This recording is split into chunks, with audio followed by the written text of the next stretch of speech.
My name's Pete Woods. You're watching Hexham TV. Who are you? Hi, I'm Sandra Mackenzie. I am the chair of the Nenthead Chapel Enterprise Limited, which owns and runs the Hive over in Nenthead. So tell me a little bit about the chapel in Nenthead. Okay, so you've got inside information there, Peter, because the Hive is in fact situated in the chapel. The chapel is a Wesleyan chapel that was derelict about 10 years ago, and a bunch of locals got together, raised money to restore this building. It was one of the first chapels put together, funded by the London Lead Company, and was central to the village of Nenthead. It was a very important part of the village. And the village has got a very interesting social history with the chapel at the heart of it. So you completed the renovation of the chapel. The renovation finished a year ago. We've been open, well, we would have been open a year if it hadn't been for the current pandemic, but we're open a year and are spending time to reflect on. We spent the time during closure to reflect on where we wanted to go with the business and what was achievable with the current changes. So it's a beautiful building that I've seen being renovated. It's a fabulous venue. What is within the building now? And you're right, it is a gorgeous building, and everybody that walks through the door just said, you can see from the expression on their face that they just love it.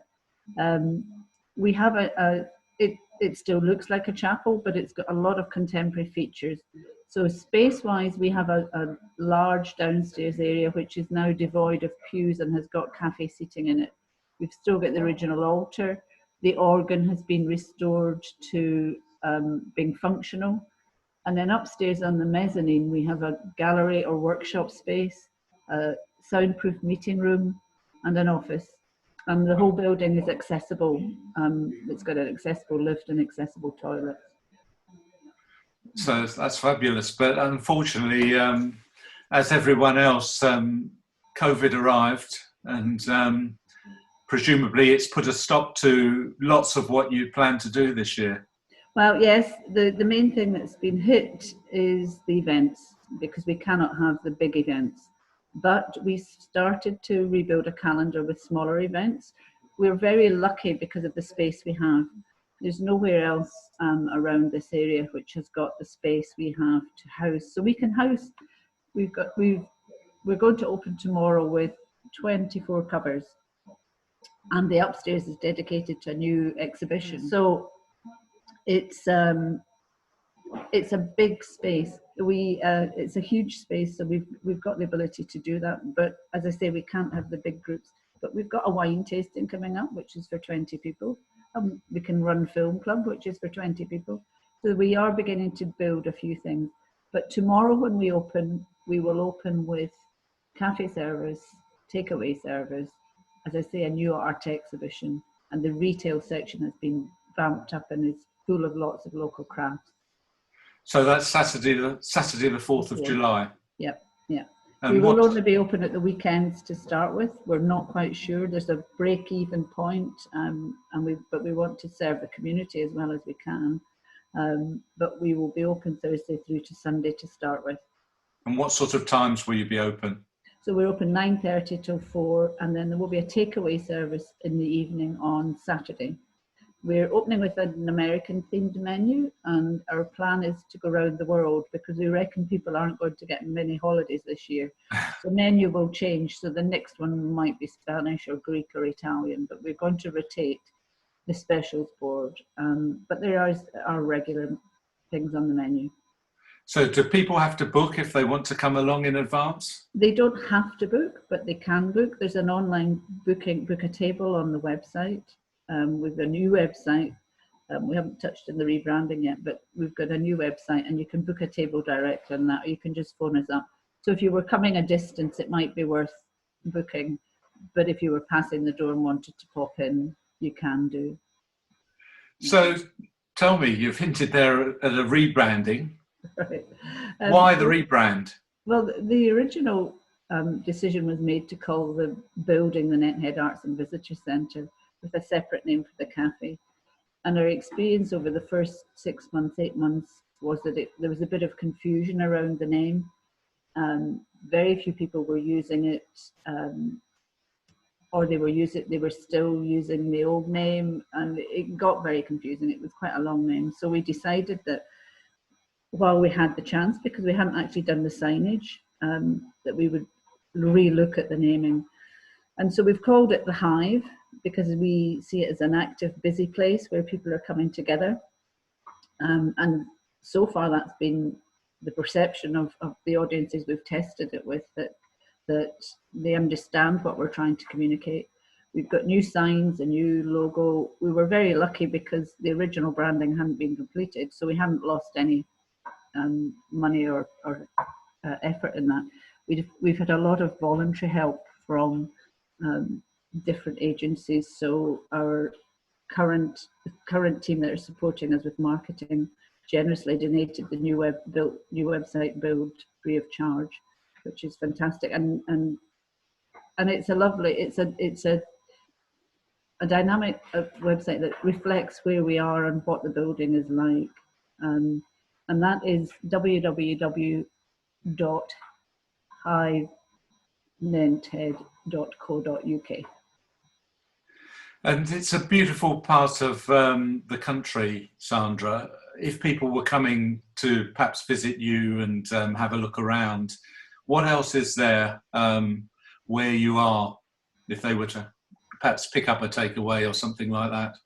So there is, the great thing about where we're situated is we're in the crossroads of 3 counties. So we're in the crossroads of Durham, Northumberland and Cumbria. If you had 3 legs, you could stand in all 3 at once. But the great thing for people coming through is there's lots of free parking just opposite the building. And from there, we've got the local mines, which is for people who are interested in heritage and mining, is a great trip to have, either underground or overground. There's a lot to see. We've got a lot of really gorgeous walking, big open spaces. We're on the coast-to-coast cycle route, so people can use this as a natural stop-off point.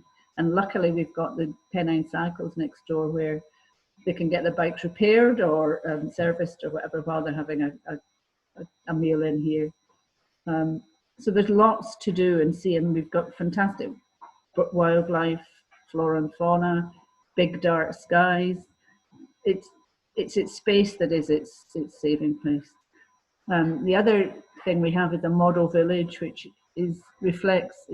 has been built by a local, and that's worth a visit. We've got a trail which takes you around the village and highlights all the original points, because as I said before, the history of Nenthead is fascinating.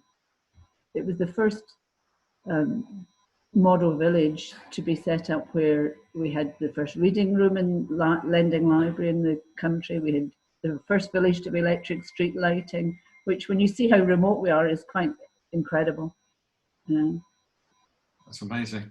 Yeah. Sandra, it's really great that the venue, well, you've come so far to start with, but that in these difficult times when a lot of venues are having difficulty opening up, that you're being able to open up safely for everybody, even if it's on a limited amount of events at the moment. But you've started off that process, which hopefully will continue. And sorry, Peter, we are lucky because we are still in a grant phase from the National Lottery Heritage Fund. So we have still got a little bit of a cushion, but we've got to be very careful because by July 2021 we are on our own. Yeah. And this has, whilst it's been a great time for us to reflect on what we can and can't do and focus us, it's been a 3-month period of loss of income, obviously. Yeah. But as I say, we're lucky where other businesses don't have that cushion, that the NLHF have supported us really well and have actually been very generous in their interpretation of the grant moving forward, which is great. Good, very good. Sandra, thank you very much for talking to Hexham You're TV welcome. this morning. And do come over, Peter, and have a look at yourself at the building. You've not seen it.